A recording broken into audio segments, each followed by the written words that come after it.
அனைவருக்கும் தமிழ்நாடு ஐக்கிய விவசாயிகள் முன்னணியின் சார்பாக வாழ்த்துக்களை வணக்கத்தை தெரிவித்துக் கொள்கிறேன். இந்த பத்திரிகையாளர் சந்திப்பு முக்கியமாக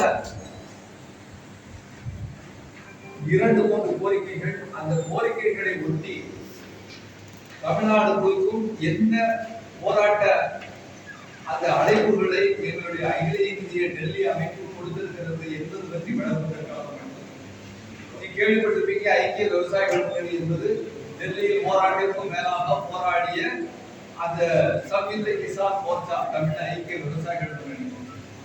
இதனுடைய ஓராண்டு கால போராட்டத்திற்கு பின்னால்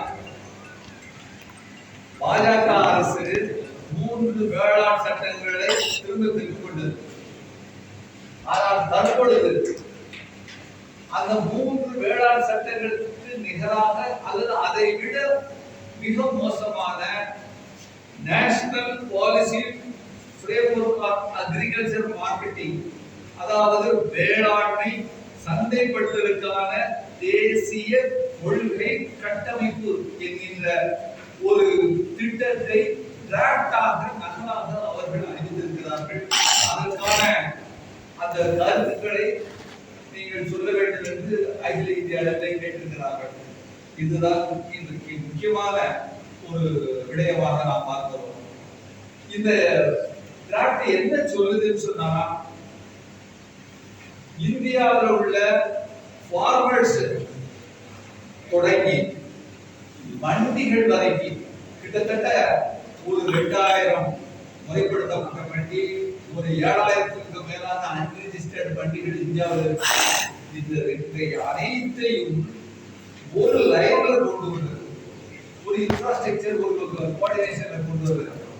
அது மட்டுமல்லாமல் இந்த ப்ராடக்ட ஒரு மரவள்ளி கிழங்கு அல்லது ஒரு கேரளாவில இருந்து ஒரு நேந்திரம் பழம், இதை அந்த விவசாயிகள் கொடுக்கிறான்னு சொன்னா அவர் முதல்ல ஃபர்ஸ்ட் ஆர்ஜினாக அவர் அந்த செயின் இருக்கும், value added chain centric infrastructure சொல்றாங்க.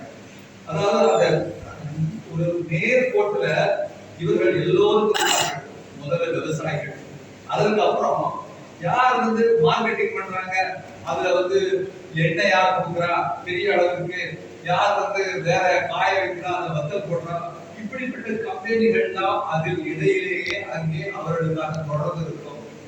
இறுதியாக இது மட்டுமல்லாமல்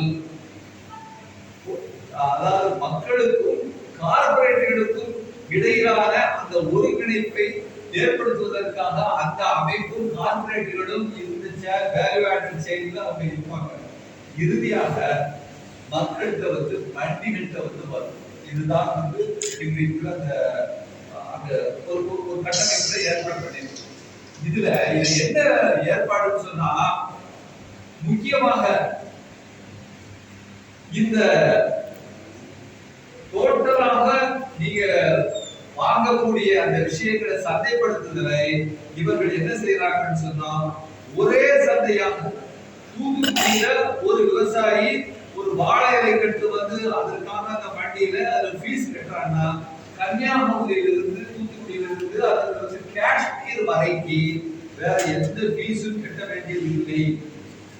இப்படியாக எல்லா இடங்களில் இருக்கும். அவங்க என்ன நடக்கும்னு கேட்டீங்கன்னா, ஒரு மாநிலத்தில் உள்ள அந்த ஒரு சந்தைக்கு மட்டும்தான் பணம் போகவே முடியும், அந்த எல்லா சந்தைக்கும் போகாது. இதனுடைய விளைவு அந்த மாநிலத்தினுடைய அந்த பண வருவாயை இந்த ஒன்றிய அரசு இதன் மூலமாக எடுத்துக் கொள்கிறது. அது மட்டுமல்லாமல் இதனுடைய அடிப்படை நோக்கம் ஒரே நாடு ஒரே வேளாண் சந்தை என்பதை மையமாக வைத்து நீங்க அந்த லைன்ல கம்ப்யூட்டர் லைன்ல எங்க வேணாலும் அதோட கோஆர்டினேஷன்ல உள்ளவங்க, நீங்க எனக்கு வேணும், நீங்க மரவள்ளி கிழங்கு வேணும், நெல் வேணும்னு சொன்னீங்கன்னா அதை அவங்க கார்பரேட்டுகளும் அதை பார்த்துக்கிட்டு இருப்பாங்க, எங்க இந்த மக்களுக்கு அதிகமாக தேவைப்படுகிறது அவர்களுக்கு. ஒன்று. இரண்டாவது, இதனுடைய இன்னொரு பகுதியாக நிலங்கள், எல்லா இந்தியாவில் உள்ள அனைத்து நிலங்களும் டிஜிட்டலைஸ் பண்ணி யார் யாருக்கு என்ன நிலங்கள் இருக்கின்றன, அந்த நிலங்களில் என்ன பயிர் போடணும், எப்படிப்பட்ட முறையில் அதை வளர்க்க வேண்டும், என்ன உரம் போடணும்ன்றது பூரா அந்த அரசாங்கம் அல்லது அதற்காக இந்த செக்டர் அப்படின்னு சொல்லுவாங்க. இது ஆரம்பத்துல நமக்கு நல்லது போல தோன்றினாலும் அடுத்த கட்டமாக இந்தியா முழுவதும் அல்லது ஒரு பிராந்தியத்தில் என்ன பயிர்களை போட வேண்டும், எப்படி வளர்க்க வேண்டும் என்பதை அந்த அரசு தான் தீர்மானம் பண்ணுகிறது. இதனுடைய விளைவு என்னன்னு கேட்டீங்கன்னா, அக்ரிகல்ச்சர் பிசினஸ் கார்பரேட் கையில மொத்தமா ஒப்படைக்கிறது அப்படிங்கிற விஷயத்தை தான் பார்ப்போம். இது மட்டும் இல்லாம இத்திட்டங்கள் நிலங்களின் மீது, விவசாயம் செய்யப்படும் முறை மீது, பயிர்கள் மீது ஒன்றிய அரசுடைய கட்டுப்பாட்டை கொண்டு வருவதன் காரணமாக மாநில அரசினுடைய அனைத்து கொள்கைகளும் அனைத்து உரிமைகளும் இங்கே பறிக்கப்பட்டிருக்கின்றன. அதுக்கு முக்கியமான செய்தி, C2+50 MSP குறைந்தபட்ச ஆதரவு விலையை நம்ம திரும்ப திரும்ப போராடிட்டு இருக்கோம். அதை பற்றி ஒரு வார்த்தை கூட இல்லை. அது மட்டுமல்ல, இன்னொரு முக்கியமான விஷயம், அரசாங்கமோ அல்லது இந்த விவசாயிகளுக்கு கொள்முதல் யார் பண்ணுவா, எவ்வளவு பண்ணுவா, என்ன ரேட்ல பண்ணுவா, அதுவும் இல்லை. இதன் காரணமாக என்னன்னு கேட்டீங்கன்னா, MSP இல்ல, விவசாயிகளுக்கான முக்கியமான கோரிக்கை இன்னொன்று, கொள்முதல் இல்லை என்ற காரணத்தினால் அந்த கொள்முதல் வாங்கி என்ன செய்வாங்க, பப்ளிக் டிஸ்ட்ரிபியூஷன் சிஸ்டத்துக்கு வருவாங்க. பப்ளிக் டிஸ்ட்ரிபியூஷன்னா ரேஷன் கடை. கொள்முதல் இல்லை என்றால் ரேஷன் கடை இல்லை. இப்ப ரேஷன் கடைகளை இந்தியா முழுவதும் மூடுவதற்கான ஒரு மோசமான திட்டமாகவும் நாம் இதை பார்க்க வேண்டியிருக்கிறது. எனவே இப்படிப்பட்ட இந்த NPFAM அப்படின்னு சொல்லக்கூடிய இந்த திட்டம் ஆகியவற்றில் national policy framework on agriculture marketing, இதை எதிர்க்க வேண்டும் என்று அகில இந்திய அளவிலே SKF ஒரு அறிவிக்கை கொடுத்திருக்கிறது. அதற்கான போராட்ட அறிவுரை கொடுத்திருக்கிறது. முதல் கோரிக்கை. இரண்டாவது, இந்த போராட்டத்தை நாங்கள் டெல்லியில நடந்த போராட்டத்தை வித்ரா பண்ணும் பொழுது இன்னென்ன கோரிக்கைகள் எல்லாம் அவங்க நிறைவேற்றணும்னு எழுதி கொடுத்திருந்தாங்க சென்றவர்களுக்கு. அதை எதையும் நிறைவேற்றவில்லை. 2. மூன்றாவது, தல்லேவால்னு சொல்லிட்டு டெல்லியில ஒரு தலைவர் ஒரு விவசாய தலைவர் சாகுதாய் உண்ணாவிரதம் இருக்கிறார். அவரோட ஒன்றிய அரசு பேச்சுவார்த்தை நடத்த வேண்டும் என்கின்ற இப்படிப்பட்ட கோரிக்கைகளை முன்வைத்து நாங்க என்ன செய்யறோம்னா, முதல் தமிழ்நாட்டில் என்ன முடிவு பண்ணிருக்கோம்னா, ஆல் இந்தியா முடிவுபடி மாநில சட்டசபையை கூட்டி அந்த சட்டசபையில் சட்டமன்றத்துல NPFAM-ஐ எதிர்க்க வேண்டும் என்கின்ற தீர்மானத்தை நிறைவேற்ற வேண்டும் என்றும், அது மட்டுமல்லாமல் இந்த காரணங்களை முன்வைத்து பிரதமருக்கு ஒரு கடிதம் எழுத வேண்டும் என்று மாநில முதலமைச்சரை கேட்டுக்கொள்ள வேண்டும் என்பது ஒரு டிமாண்ட். இதை ஐக்கிய விவசாயிகள் முன்னணியுடைய மாநில தலைமை குழு முதலமைச்சரை சந்திக்கும்.